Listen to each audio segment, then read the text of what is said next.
is Friday, January 29. Welcome to CGN News.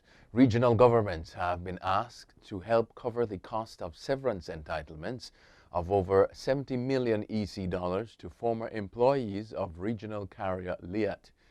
Administrator Cleveland Seaforth said in a letter that the Antiguan government believes it has a moral obligation to the former workers, but the onus is too great for a single government. Antigua is prepared to offer up to 50% of the severance through a mix of cash, land, or government bonds. The letter was addressed to the governments of Antigua and Barbuda, Barbados, Dominica, Grenada, Guyana, St. Kitts and Nevis, St. Lucia, St. Vincent and the Grenadines, and Trinidad and Tobago.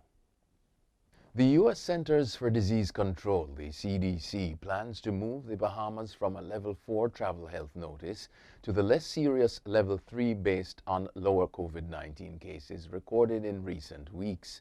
Prime Minister Dr. Hubert Minnis, and the reassessment came after discussions between Bahamian officials and the U.S. government.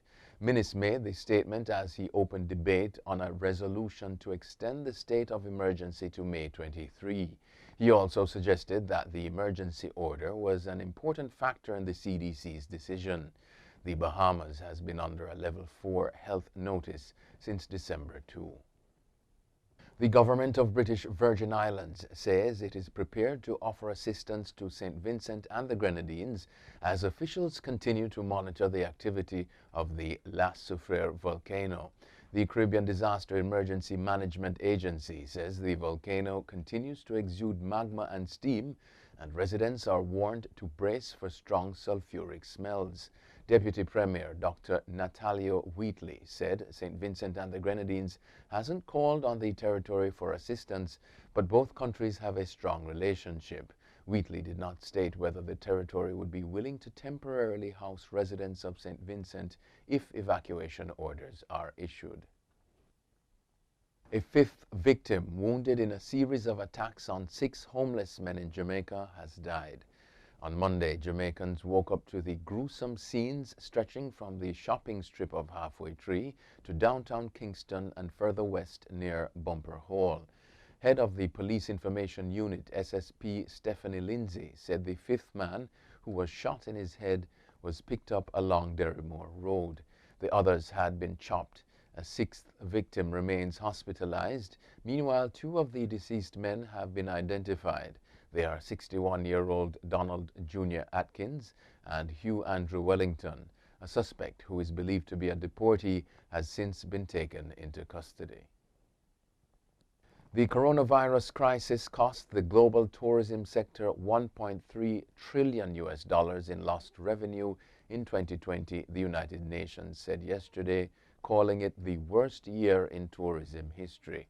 Revenue lost last year amounted to more than 11 times the loss recorded during the 2009 global economic crisis, the World Tourism Organization WTO said in a statement.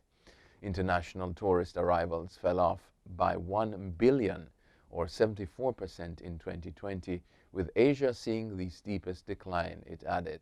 The WTO warned that between 100 million and 120 million direct tourism jobs were at risk.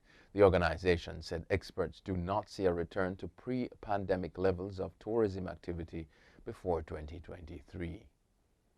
China has warned that attempts by Taiwan to seek independence means war. The warning comes days after China stepped up its military activities and flew warplanes near the island. It also comes after new U.S. President Joe Biden reaffirmed his commitment to Taiwan and set out his stance in Asia. The U.S. has called China's latest warning unfortunate, adding that tensions did not need to lead to anything like confrontation. China sees democratic Taiwan as a breakaway province, but Taiwan sees itself as a sovereign state.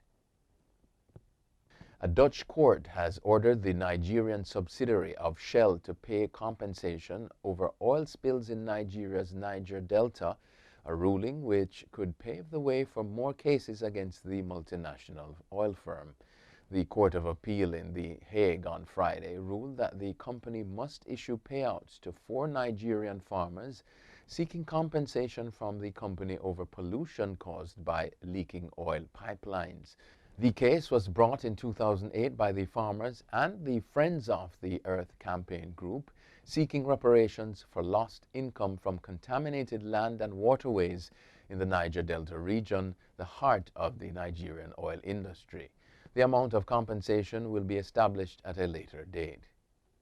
As Republicans begin charting a future without a clear head of the party, former President Donald Trump says he can propel them to victory in next year's congressional midterm elections. Quote, President Trump's popularity has never been stronger than it is today, and his endorsement means more than perhaps any endorsement at any time, end quote, Trump's Save America group said in a statement Thursday.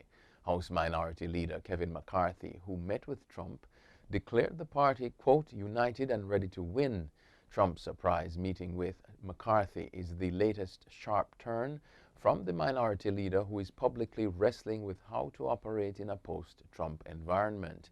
1 week after the January 6 riot during the House debate on Trump's impeachment, McCarthy blamed Trump outright for the violence, but argued for censoring him, not impeachment. And finally, Cicely Tyson, the pioneering black actress who gained an Oscar nomination for her role as the sharecropper's wife in Sounder, a Tony Award in 2013 at age 88, and touched TV viewers' hearts in the autobiography of Miss Jane Pittman, died Thursday at age 96. Tyson's parents moved from the island of Nevis in the Caribbean to New York, where Cicely was born in 1924. The former fashion model, who was known for portraying strong African-American characters, had a career that spanned 7 decades. In 2018, she was given an honorary Oscar statuette at the annual Governors Awards.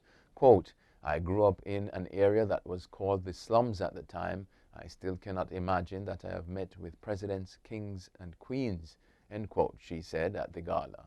She was given the Presidential Medal of Freedom in 2016 by then U.S. President Barack Obama.